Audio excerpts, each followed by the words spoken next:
दोस्तों, एक बार भगवान शिव कैलाश पर्वत पर बैठे थे तो माता पार्वती कहती है, प्रभु मेरे मन में 4 प्रश्न है, आप उनके उत्तर बताकर मेरे मन को संतुष्ट करने की कृपा करें।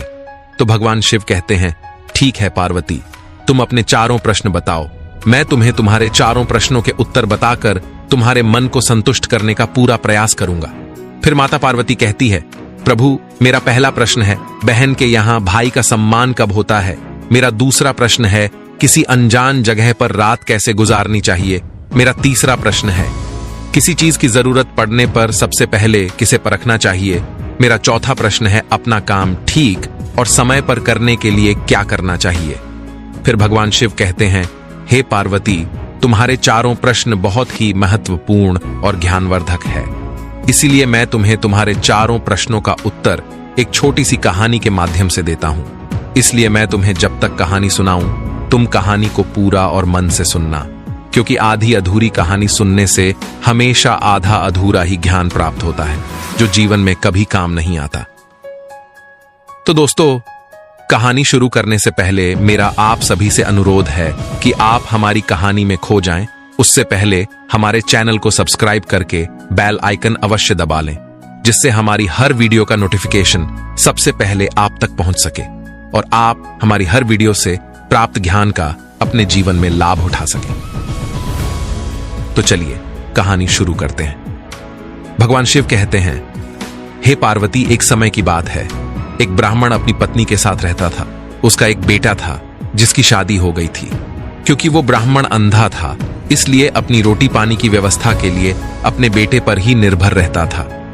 वहीं रोजाना सुबह उसका बेटा भीख मांगने के लिए घर से बाहर निकल जाता था और जो कुछ भी उसको भीख में मिलता था, शाम को घर में चारों बांट कर खा लेते थे। वहीं कुछ दिन तक तो ऐसा ही चलता रहा, पर एक दिन वो नौजवान अपनी इस अपमान भरी जिंदगी से तंग आ गया। उसने किसी दूसरे देश में जाकर अपनी किस्मत आजमाने की सोची और फिर उसने अपनी पत्नी को यह बात बताई और कहा कि वो किसी तरह से उसकी अनुपस्थिति में घर का काम किसी तरह से चला ले। भगवान ने चाहा तो बहुत जल्दी सब कुछ ठीक हो जाएगा। वहीं उस ब्राह्मण के बेटे ने अपनी पत्नी को यह भी समझाया कि उसके पीछे उसकी मेहनत से काम करना चाहिए, ताकि कहीं ऐसा ना हो कि उसके माता पिता नाराज हो जाएं और उसको श्राप दे दें।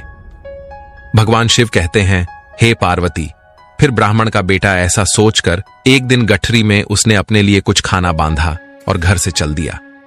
वहीं वो कई दिन तक चलता रहा, जब तक कि वो बाहर वाले राज्य के एक बड़े शहर में नहीं पहुंच गया।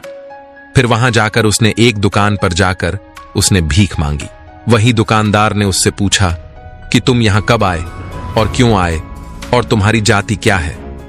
वही उस ब्राह्मण के लड़के ने जवाब दिया कि मैं ब्राह्मण हूं और अपने माता पिता और पत्नी के लिए भोजन ढूंढने के लिए इधर उधर घूम रहा हूं। वहीं दुकानदार को उस ब्राह्मण की कहानी सुनकर उस पर दया आ गई और उसने उसको सलाह दी कि वो उस देश के दयालु राजा से जाकर मिले। राजा उसकी सहायता जरूर करेगा। और इतना ही नहीं, वो दुकानदार जो था उस ब्राह्मण के बेटे के साथ राजा के दरबार तक जाने के लिए भी तैयार हो गया। भगवान शिव कहते हैं, हे पार्वती, उस समय इत्तेफाक से ऐसा हुआ कि राजा को एक ब्राह्मण की जरूरत भी थी जो उसके सोने के मंदिर की देखभाल कर सके।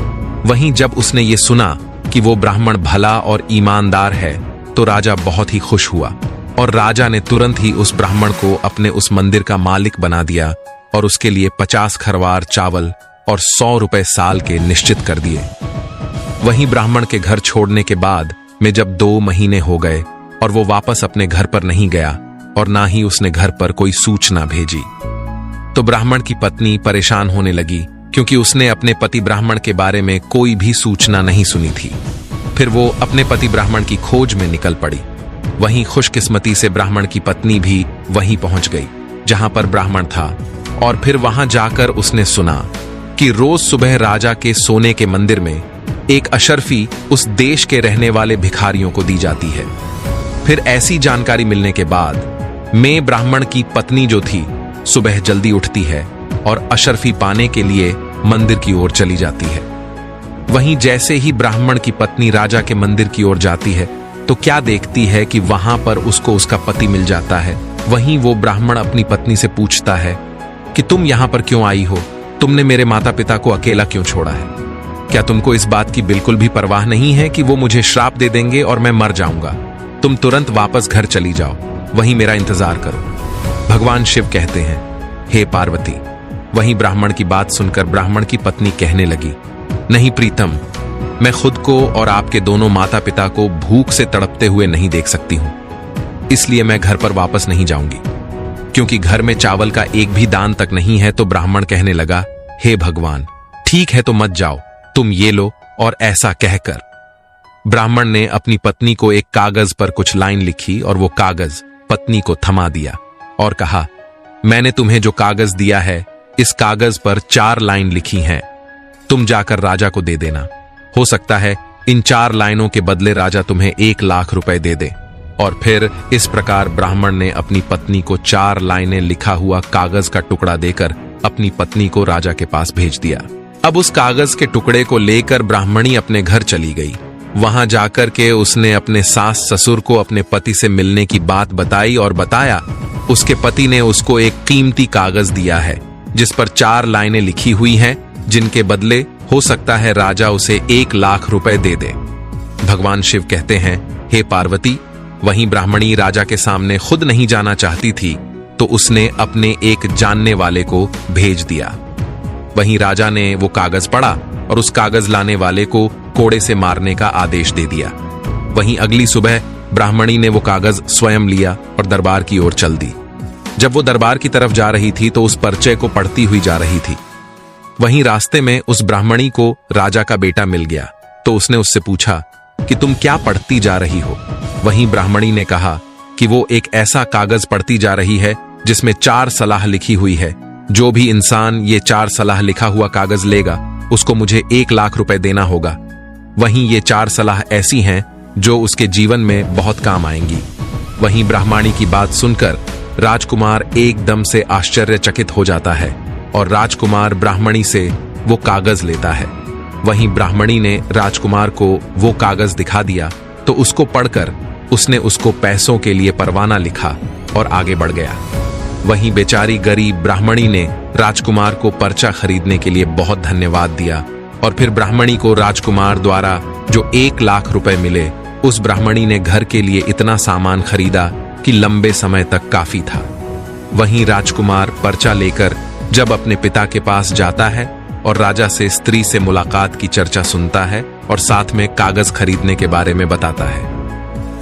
राजकुमार के मन में तो ये चल रहा था कि जब मेरे पिताजी इस पर्चे के बारे में सुनेंगे तो बहुत ही खुश होंगे, मगर ऐसा नहीं हुआ।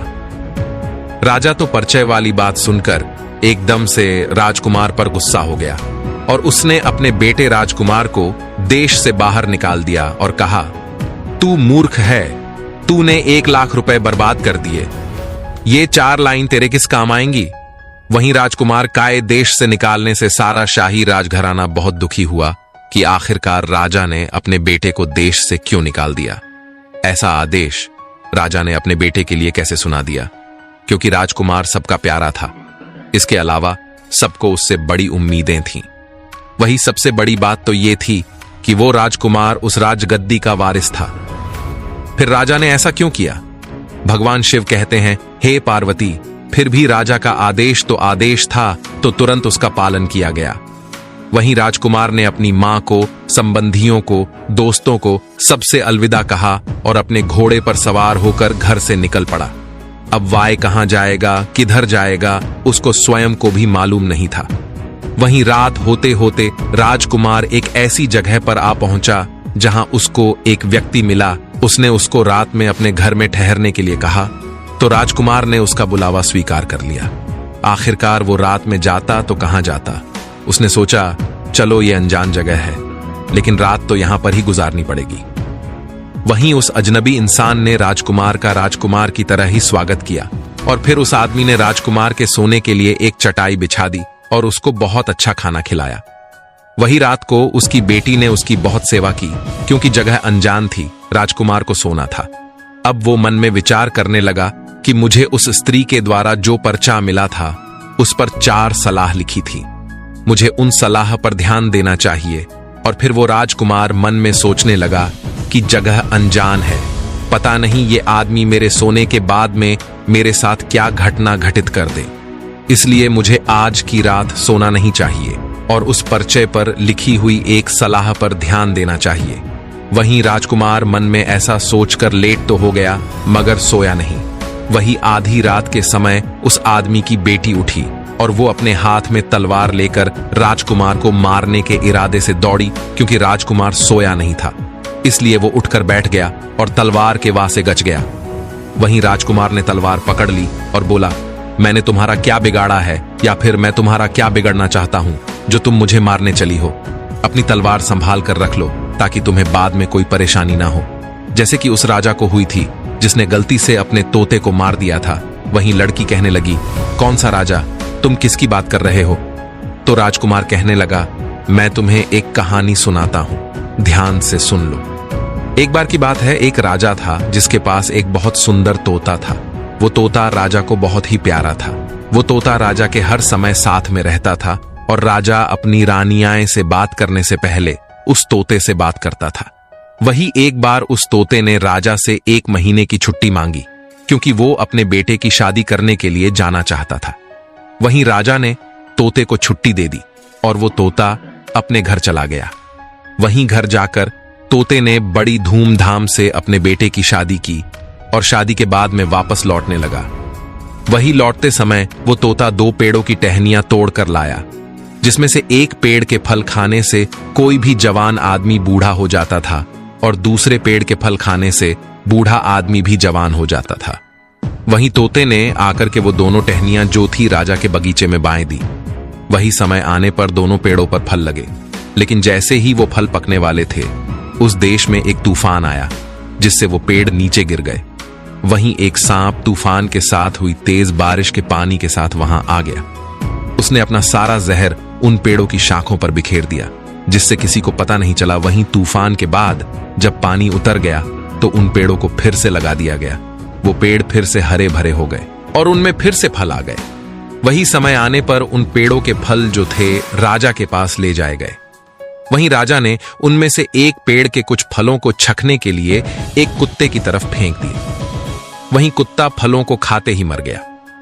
फिर तो ऐसा नजारा देखकर राजा बहुत ही गुस्सा हुआ और उसने उस तोते से कहा कि तोता, तू मेरे साथ में कैसा मजाक कर रहा है? यदि मैं इस फल को खा लेता तो मेरी मृत्यु हो जाती। अब तू मेरा वफादार नहीं है। इसलिए राजा ने तुरंत ही तोते को मारने का आदेश दे दिया। वही तोते को तुरंत ही मार दिया गया। वहीं अगले साल उन पेड़ों में फिर से फल आए। तब तक उस पेड़ की शाखों का सारा जहर निकल चुका था। वहीं एक दिन एक बूढ़ा आदमी उस पेड़ की ओर से गुजर रहा था। उसे बहुत तेजी से भूख लगी थी तो उसने उस पेड़ से एक फल तोड़कर खा लिया। उसको खाते ही वो बूढ़ा जवान हो गया। वहीं इस अजीब घटना की खबर जब राजा तक पहुंची तो उसने अपने एक नौकर को उस पेड़ के फल लाने का आदेश दिया। वहीं राजा ने उसमें से कुछ फल अपने बूढ़े वजीर को दिए तो वजीर ने जैसे ही उन्हें खाया वैसे ही वजीर जवान हो गया और उसमें नई ताकत आ गई, जैसा कि लोगों ने उस वजीर को 50 साल पहले देखा था। वहीं राजा ने जब उस फल का चमत्कार देखा तो उसे अपने तोते की याद आने लगी और वो अपने तोते के लिए बहुत दुखी हुआ और बहुत पछताया, क्योंकि वो समझ चुका था कि तोते ने मेरे साथ में गद्दारी नहीं की थी, उसने तो मेरे साथ में वफादारी ही की थी, क्योंकि वो मेरे लिए ऐसे फल का पेड़ ढूंढ कर लाया था जिसके फल को खाने से बूढ़ा भी जवान हो जाता है। वहीं राजकुमार कहता है, अब तुम समझ लो, तोता तो मर चुका था।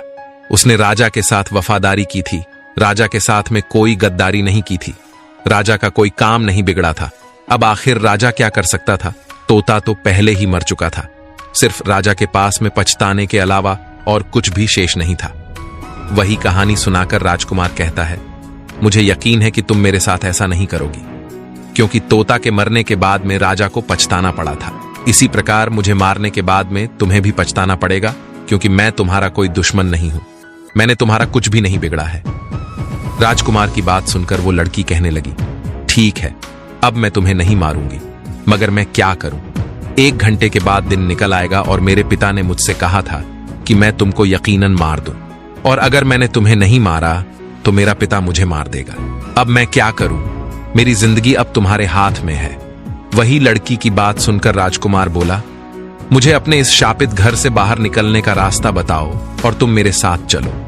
जब हम यहां से बाहर निकल जाएंगे तो हमें कोई ना कोई घोड़ा जरूर मिल जाएगा और हम उस पर बैठकर जल्दी जल्दी यहां से भाग जाएंगे। आओ मेरे साथ चलो, तुम्हें मैं हमेशा अपने साथ रखूंगा। भगवान शिव कहते हैं, हे पार्वती भाई। वो लड़की राजकुमार की बात को मानती है और राजकुमार को लेकर अपने शापित घर से बाहर निकल आती है। वहीं 1 घंटे के अंदर अंदर जब तक घर के लोग सोकर उठे तब तक वो राजकुमार और उस डाकू की लड़की दोनों ही घोड़े पर बैठकर घर से बहुत दूर निकल चुके थे। वहीं राजकुमार डाकू की लड़की को लेकर जब चला गया तो अपने एक दोस्त के शहर में पहुंच गया, क्योंकि रात बहुत हो चुकी थी। अब वह जाए तो कहां जाए। तभी उसको उस पर्चे में लिखी हुई दूसरी बात याद आती है और वह राजकुमार अपने दोस्त के घर पहुंच जाता है। वहीं राजकुमार के दोस्त ने उन दोनों का अपने घर में बहुत स्वागत किया और उनको आराम से अपने भाई की तरह 6 महीने तक ठहराया। और फिर जब राजकुमार ने अपने दोस्त से जाने की इजाजत मांगी तो उसके मित्र ने राजकुमार को घोड़े और सफर के लिए जरूरी सामान देकर विदा किया। वहीं राजकुमार जब डाकू की लड़की को लेकर अपने मित्र के यहां से आगे निकलता है तो अपने बहनोई के देश में पहुंच जाता है और एक जोगी का भेष बना लेता है और महल के सामने जाकर बैठ जाता है और मन में सोचता है कि ये मेरी बहन का देश है। जब मेरी बहन मुझे देखेगी तो खुश हो जाएगी और कुछ समय तक मैं अपनी बहन के घर में समय गुजार सकूंगा।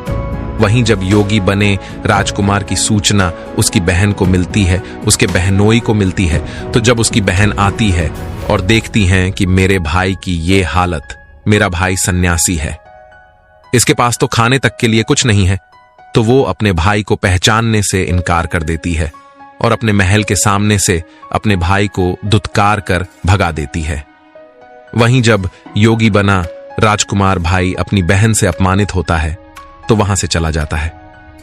भगवान शिव कहते हैं, हे पार्वती। फिर वो राजकुमार उस डाकू की लड़की को लेकर जब आगे निकलता है तो अपना योगी का भेष त्याग कर और राजकुमार का रूप बना लेता है, यानी राजकुमार वाले वस्त्र पहन लेता है। वही वो काफी दूर जाने के बाद में क्या देखता है कि एक कुमार अपनी पत्नी और बच्चों के साथ में एक बार हंसता है और फिर रो लेता है। वहीं राजकुमार उस कुम्हार से पूछता है, अरे भाई क्या बात है, आप एक बार हंसते हो, दूसरी बार रोते हो। अगर आपको हंसना है तो हंसिए और रोना है तो रोइए। वही कुम्हार कहने लगा, तुम मुझे परेशान मत करो, तुम्हें इस बात से क्या लेना देना, मैं क्या करता हूं। वहीं राजकुमार कहता है, मुझे माफ कीजिएगा, मैं इसकी वजह जानना चाहता हूं, अगर आपको कोई ऐतराज ना हो तो। वहीं राजकुमार की बात सुनकर के कुम्हार कहता है, बात ऐसी है कि इस देश के राजा की एक बेटी है जिसकी उसे हर रोज शादी करनी पड़ती है, क्योंकि रोजाना उसका पति उसके साथ रहने पर मर जाता है। इस तरह से करीब करीब सारे जवान लड़के मर गए हैं। अब मेरे सामने संकट यह है कि इस बार मेरे बेटे की बारी है। राजा अपनी बेटी की शादी मेरे बेटे के साथ करने वाले हैं। इस अजीब सी बात पर हम हंसते हैं कि एक कुम्हार के बेटे की शादी एक राजकुमारी से होगी। वही इस शादी के भयानक परिणाम को सोचकर रोते हैं। यदि शादी होने के बाद में मेरा बेटा उस राजकुमारी के शयन कक्ष में जाएगा तो सुबह तक उसकी मृत्यु हो जाएगी। इसीलिए शादी होगी तो हंसी आती है, खुशी होती है, मगर बेटा मर जाएगा इसलिए रोना आता है। अब हम करें तो क्या करें, हमारी समझ में कुछ नहीं आता। वहीं राजकुमार सोचते हुए बोला, वास्तव में ये तो हंसने रोने की बात है, पर आप रोइए नहीं, आज आपके बेटे की जगह मैं शादी करने जाऊंगा।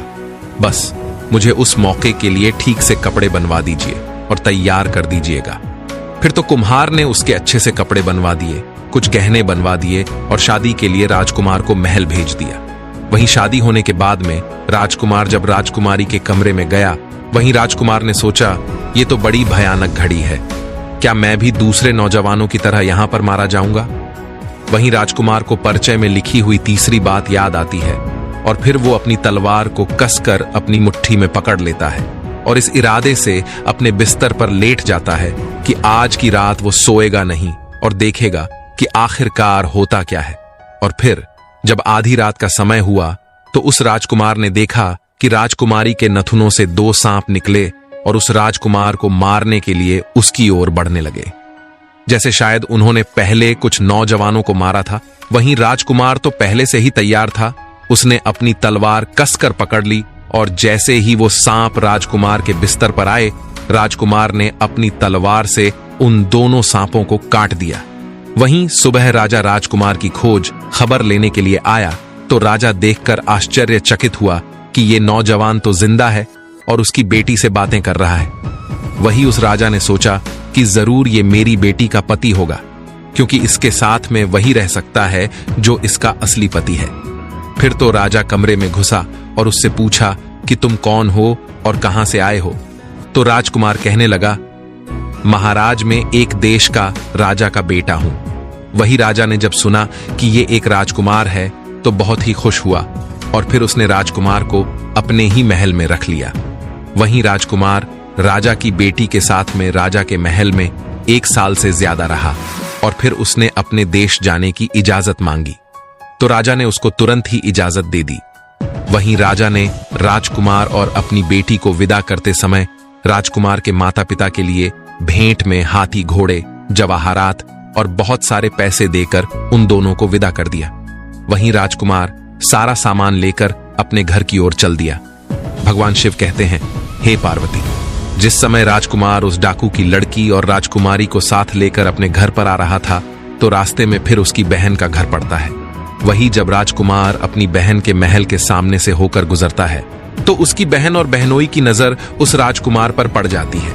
वहीं राजकुमार की बहन देखती है कि आज तो मेरे भाई के पास में धन की कोई कमी नहीं है। हाथी, घोड़े हैं, हीरे जवाहरात, साथ में सैनिक जा रहे हैं।